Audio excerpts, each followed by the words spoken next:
දැන් මාසකට කලින් මාව බණකට එක් කරගෙන යන්න එනවා කොල්ලේ. ගාල්ලේ සංචාරක බෞද්ධ මධ්‍යස්ථාන. අපේ නායක හාමුදුරුවෝ මට ඇවිල්ලා කිව්වා අන්න බණකට එක් කරන් යන්න ඇවිල්ලා ගාල්ලෙන් කියලා පණිවිඩය දුන්නාම මං ඇවිල්ලා මිදුලට බහිද්දී මට දැක්ක දර්ශනේ බණ එපා වුණා. ඇයි බණ එපා වුනේ? බණට එක් කරන් යන්න හිටපු කොල්ලගේ හැටි දැක්කහම. කළු උස මහත කොල්ලෙක් ඇඟ පුරාම පච්චා කොටලා වම් පැත්තේ කන 6 තැනකින් විදලා. ඇහි බඹ උඩත් විදලා නිකට යටත් විදලා ඒකගේ ඇඟිලි 10ටත් මුදු දාලා බ්‍රේස්ලට් එල්ලගෙන මාල එල්ලගෙන කතරගම දෙයි හාමුදුරුවෝ වගේ ඉන්නවා. කතරගම දෙයියොත් එහෙමනේ අත් 12ට ආයුධ 12ක් අරන් ඉන්නේ. මේකගෙත් ඇඟේ යකඩ කෑලි එල්ලපු නැති තැනක් නැහැ. හැම තැනම එල්ලලා. මට මහා අප්‍රසාදයක් ඇති වුණා.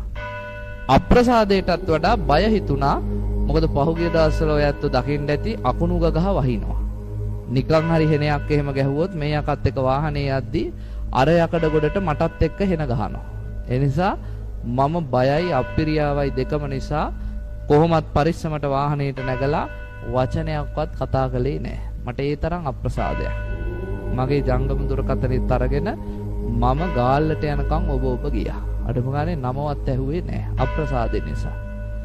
එදා ගාල්ලේ මට බණ කියන්න තිබ්බේ මරණය කියන මාතෘකාව ගැන. මම පැය 2ක් බණ කිව්වා. මෙහෙ කියන්නේ බය වෙන්න එපා. තව පොඩ්ඩකින් ඉවර කරනවා. පැය 2ක් ගාල්ලේ මම බණ කිව්වා. කොළඹින් ගොඩක් දුරයිනේ අපරාධනේ. එහෙම ගියේ බණ කියලා එන්න ඕන. මම බණ කියලා ඉවර වෙලා පන්සල් ගෙට ඇවිල්ලා ගිලම්පස කෝප්පේ වලදද්දි මට පන්සලේ හාමුදුරන්ට බයින්ඩත් හිතුණා. හාමුදුරුවෝ තරුණයි මගේ වයසමයි. බයින්ඩත් හිතුණා ආයි මගේ කට මම්ම පාලනය කරගත්තා. මොකද අර කොල්ල එක්කම මං ආයි එන්න ඕනේ කොළඹ. නිකන් හරි මොනවා හරි කියලා කටවරද්ද ගත්තොත් මේක හයිවේ එකේ කොහෙට හරි යන්නොත් මමත් ඉවරයි. ඒ නිසා මම්ම කටපාලනය කරගෙන නැග්ගා. හයිවේ එකට වාහනේ දාපු ගමන් කොල්ලා මට කියනවා ස්වාමිනී බණ ටික හරිම සරලයි පැහැදිලි හරිම ලස්සනයි. මං ගොඩක් දේවල් ඉගෙන ගත්තා. ඔබ වහන්සේ හරි ලස්සනට බණ ටික කිව්වා. ස්වාමිනී පුළුවන් නම් සංයුත්ත නිකායේ කෝසල සංයුත්තේ අය්‍යකා කියලා සූත්‍රයක් තියෙනවා මරණය ගැන කියවෙන ඒකත් කියවන්න.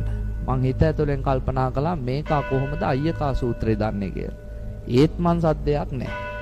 තව විනාඩි 2ක් විතර ඉඳලා කොල්ලා කියනවා හාමුදුරනේ 550 ජාතක පොතේ උරග ජාතකය කියලා එකකුත් තියෙනවා. ඒකෙන් කියවෙන්නේත් මරණය ගැන. මං අහුව ඔහේ මහාන වෙලා හිටපු එකෙක්ද කියලා. අනේ නෑ හාමුදුරනේ මම මහාන වෙලා හිටපු කෙනෙක් නෙවෙයි මට අවුරුදු 29යි. මම මේ වෙනකොට 8 පාරක් ත්‍රිපිටකය සම්පූර්ණයෙන්ම කියවලා මේ දවස්වල 9 වෙනි පාරටත් ත්‍රිපිටකය කියවනවා. මං හැම පොයටම සිල් ගන්නවා. සෙනසුරාදාට දවස් වලට පන්සලේමයි. හාමුදුරනේ මම ව්‍යාපාර කරනවා. මට රෙදි කඩ 3ක් තියෙනවා. විවාහකයි දරුවෝ 3 දෙනෙකුත් ඉන්නවා. මම බොහොම සතුටින් හැමදේම සංවර කරගෙන ලස්සනට ධර්මයේ හැසිරෙනවා. ඒ නිසා හාමුදුරනේ මම බොහොම සතුටින් ඉන්න කෙනෙක්. මං හව ඔච්චර බන දන්න මිනිහා මොකද්ද මේ ඇඟට දීලා තියෙන වදේ කියලා. ඇයි ඒ ශරීරය දැක්කහම අපිට දුක හිතෙනවා. කොල්ලා කියනවා හාමුදුරනේ මං ගොඩක් කැත කළු කෙනෙක්. මිනිස්සු මගේ ශරීරයේ කැත දකින්න එක වළක්ව ගන්න ඕනේ වුණා. ඒ නිසා මං අවුරුදු 18 19 ඉඳගෙන පච්ච කෙටුවා, කරාබු දැම්මා, කොණ්ඩ පාට කරා, ඇඳුම් මෝස්තර වෙනස් කළා. පස්සේ මිනිස්සු ඕවා දිහා බලනවා මිසක් මන් දිහා බැලුවේ නැහැ. උන් බලන්නේ මගේ පච්චේ දිහා, මගේ කරාබුව දිහා, මගේ කොණ්ඩේ දිහා. එතකොට මගේ කැත වහ ගන්න මට පුළුවන් වුණා. දැන් තේරෙනවා මේව වැඩක් නැහැ කියලා. ගලවන්නත් පුළුවන්. හැබැයි මිනිස්සුන්ට දැකලා මාව පුරුදු මේ විදිහට. ඒ නිසා ඕනේ නැහැ හාමුදුරනේ ඉතුරු ටිකත් ওই විදිහටම දුවනවා. හැබැයි හාමුදුරනේ හොඳට මතක තියාගන්න මම තෙරුවන් කෙරෙහි අචල ශ්‍රද්ධාවකින් ඉන්න කෙනෙක්. මරණකම් ආයි බුද්ධ ධම්ම සංඝ පිළිබඳ තියෙන විශ්වාසයේ වෙනසක් නැහැ. හාමුදුරනේ මම පන්සිල් රකින්න ගිහියේ ඒ පන්සිල් වල ආර්යකාන්ත සීලයක් මංගාව තියෙනවා. කවදාවත් පන්සිල් පද පහ කැඩෙන්නේ නැහැ. හාමුදුරනේ සෑම මොහොතකම මම පංච උපාදානස්කන්ධයේ අනිත්‍ය ස්වභාවය මෙනෙහි කරන කෙනෙක්. විදර්ශනාවට හිත නැඹුරු කරපු කෙනෙක්. හෙට මැරුණත් සුගතියේ හිත පිහිටවලා ජීවත් වෙන කෙනෙක්. ආ ජීවිතේ කොයි වෙලේද දන්නේ නැහැ හාමුදුරනේ.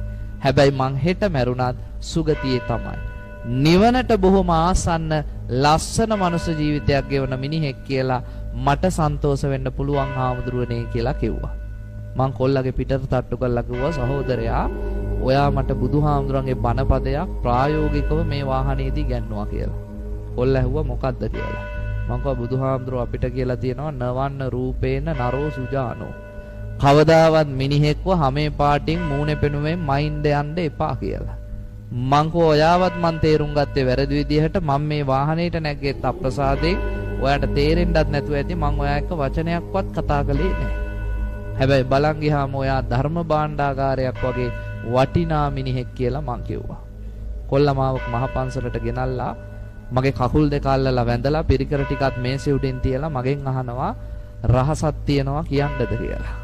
මං කිව්වා කියන්න කියලා. හාමුදුරනේ මගේ ගම හලාවත මං උපතින් කතෝලික. මං බෞද්ධයෙක් නෙමෙයි. මං හාමුදුරනේ අවුරුදු 17 දී CD එකකින් බණ වගේක් අහනවා. ඒ බණ අහපුවම මං තීරණය කළා මේ තමයි ලෝකේ වටිනාම දර්ශනය. මේ ගැන හොයන්න ඕනේ කියලා. ඒ බණ අහපු හාමුදුරන්ගේ නමත් මං කියන්නම්. මේ ඇත්තෝ කවුරුත් දන්න ගංගොඩවිල සෝම හාමුදුරුවෝ. උන්වහන්සේගේ බණක් අහලලු කොල්ලා තීරණය කළේ මේ ධර්මය ගැන හෙවිය යුතුයි කියලා. හාමුදුරනේ මං පන්සල් වලට හොරෙන් ගියා. ගිහිල්ලා බණ අහගෙන හිටියා.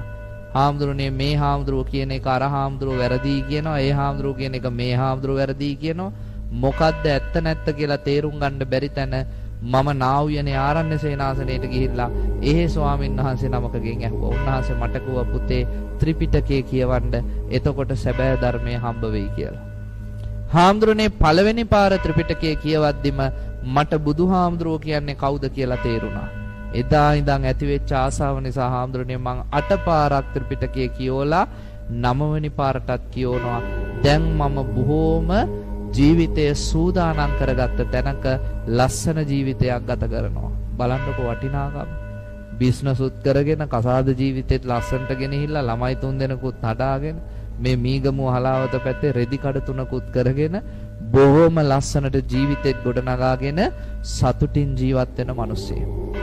බෞද්ධයන්ට ඇඬෙන්න ඕනේ නේද?